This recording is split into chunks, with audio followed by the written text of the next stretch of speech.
As a lot of you know, I've been around a lot of death recently, a lot of conversations around death. And I asked you, Laura, the other day whether people approach you about mediumship or discussions with people who are deceased. And you had some interesting responses, which needed a lot of elaboration. One has to have had experiences with the so-called dead to realize there's no such thing. So if I can start by talking about Lyle Watson, he talked about death. It tends to scare people, and me included. And he'd spoken to doctors, and no one could give a consensus as to when it happens. So they had to agree as to when death had occurred. Biology of death, thank you. Initially, they agreed that it was when the heart stopped. But what they were finding was so many people were ending up waking up in coffins, in funeral parlors, before an autopsy, hopefully. They didn't do them back then, that I know of. That they then had to rethink the whole process. And so the agreement was when a person was brain dead, was declared brain dead, that would declare death. One of the older habits was to put a bell above a grave. This was because if you were in a coffin and you woke up, you could ring the bell and somebody would come. So that was, I don't know whether that was the expression for whom the bell tolls, but I wouldn't be surprised. But death doesn't happen. So what occurs is, and recent studies have suggested that we're 99% bacteria and enzymes and proteins and neurons and synapses and goodness knows what else, lots in there, that are being so-called born and died within split seconds. And that the moment the nurse, which is what I think you're getting to, when the moment the nurse ceases to be apparent, the other 99% gets to work at breaking down the muscle and tissue and tendons and bone and every other part of self to feed the minions, the roots of trees, plants, to feed the future. So ultimately what we are is food. Now, what we are is food 24/7 anyway. As an existentialist, which I am, an existentialist, skeptic, mystic, what the fuck is that? But I've got to put it in the one basket because that's as in discussing self, that's the only way to do it. Ideas of an afterlife need to be discussed in a conversation like this because there can't be one. There absolutely can't be one because there's only life. So it's more than this. And that's where it gets tricky because of the construct or concept of reality as we perceive it to be as a species. The people that I know or the people that I've read, and I don't want to generalize because that's going outside of what's fair. The people that I've met who were supposedly dead would number in the thousands. They turn up when I'm reading tarot a lot in many different forms and for many different reasons, sometimes to alleviate the stress or the tension on behalf of the person that's close to me. The nearest experience that I've got of that is quite recent, when I was up in the Northern Rivers before I moved down here to Tasmania. One of the people who came for a reading, the man who was associated with her was ever so, I mean, I haven't even finished doing my pentagram, my opening pentagram, and he's there and he's saying to the woman in front of me with this young baby in her arms, can you please tell her how sorry I am and how pissed off I am that I can't be there for this event, that I can't be there for her, that I can't be there for her child, our child.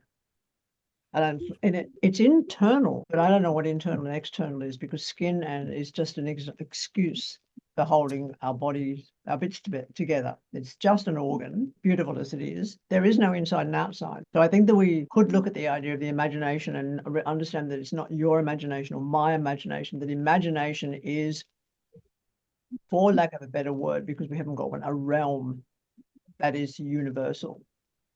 That may have many mansions within it that are again are universal. and as many entrances and exits as there are anthills, and the entrances to a domain of ants as would cover thousands of acres. She didn't know how to react at first because she hadn't met me before and she hadn't told me anything. But her partner was dead. He died the year before. He died of a heart attack, a massive heart attack, the day before he was due to perform in the Lantern Parade in Lismore. He was in his 30s. It was the day or the week after he'd had the first CVD shot, and he'd been a very perfectly healthy man, and he dropped dead. This was his child. That neither of them knew that she was pregnant when he died. So my question to you is, and of course it's not answerable, how, if a person is dead, do they know that their partner is pregnant? Do they know that their partner has had a child?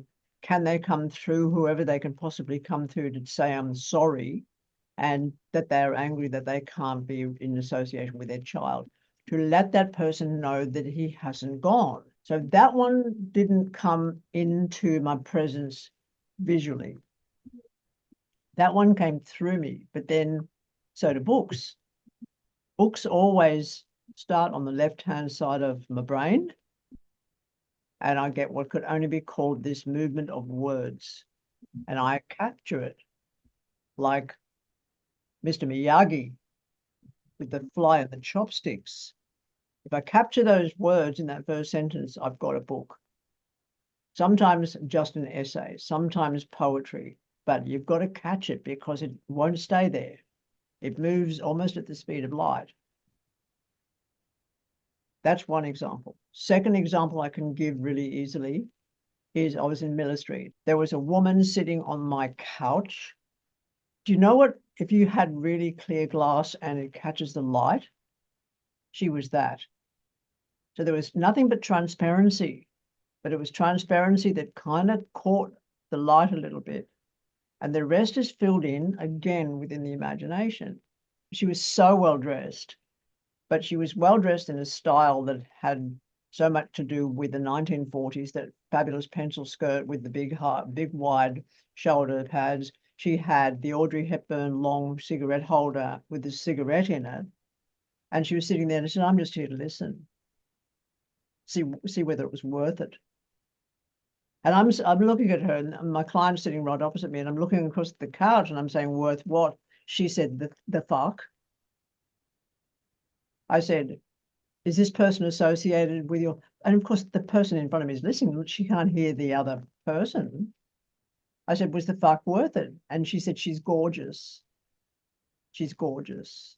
And I said to my client, there's a woman sitting here, and I think she's related to you, but she would have been around the war years, post-war years, and she's smoking a cigarette in a long cigarette holder.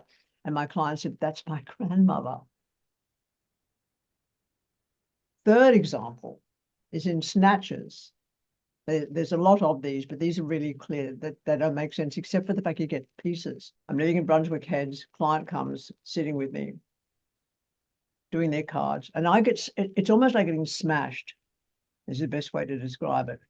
Hit on the side of the head, but always the side of the head.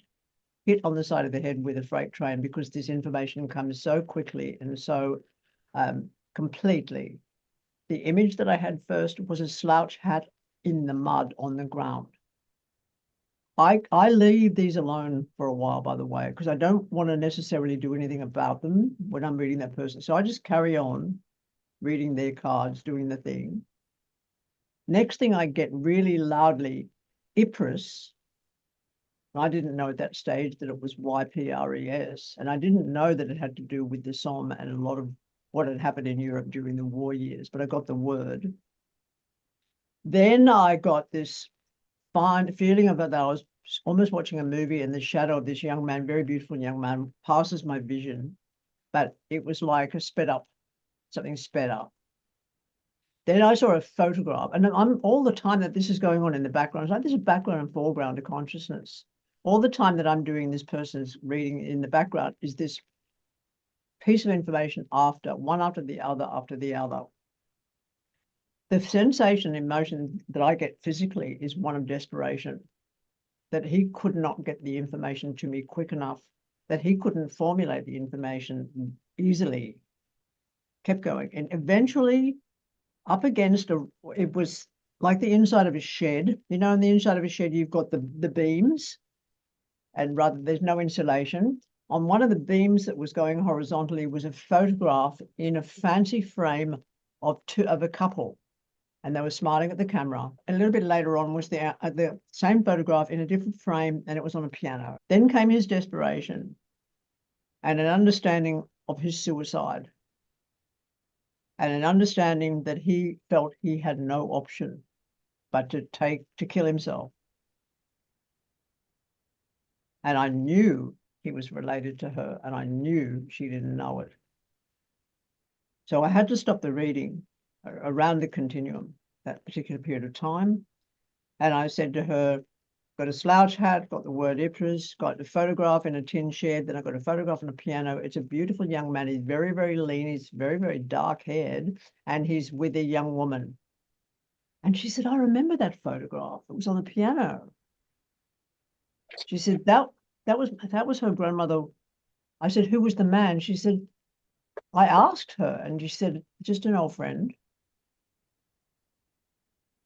And the overwhelming understanding that he'd been raped by his platoon and that he'd killed himself because he couldn't come home, but that he'd conceived her parent before he left for the war, or her parents' parent before he left for the war, was quite odd. He was there to tell her that he was her grandfather, and he was trying to work out the bits that he could feed me.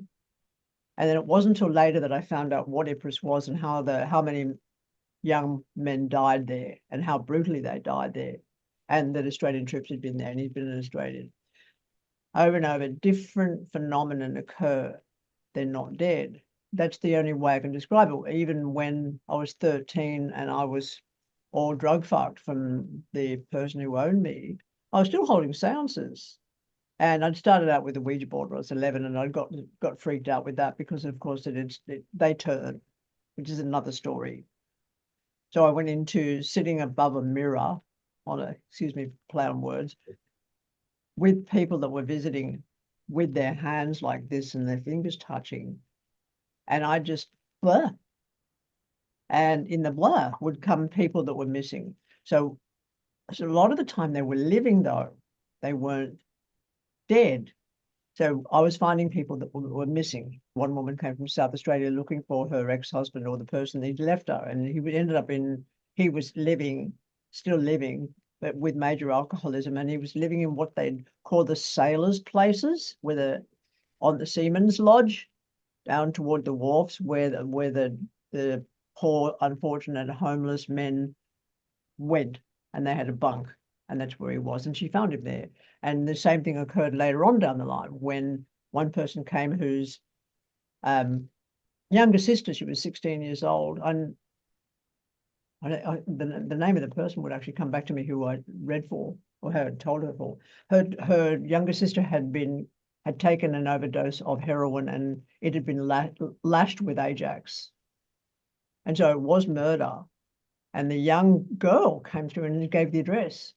And we raced into town, into the city, and at Wynyard Station in those days, they had this big roller thing, and you'd look through that to try and find what was where. And the address was there. It was a lane. And so she phoned the police and gave the information supposedly anonymously, and it ended up in the papers that they found out that there was this major stash going on in this place. And this guy was lacing all his stash that he was dealing and selling with flour, Ajax, anything you could possibly cut it up with. And so that was sort of the beginning of wondering what death was and what it wasn't. But it was Lyle Watson that really triggered this. I have no idea. What I'm also very aware of is the loss that we experience that is not honored enough. It's made out to be maudlin.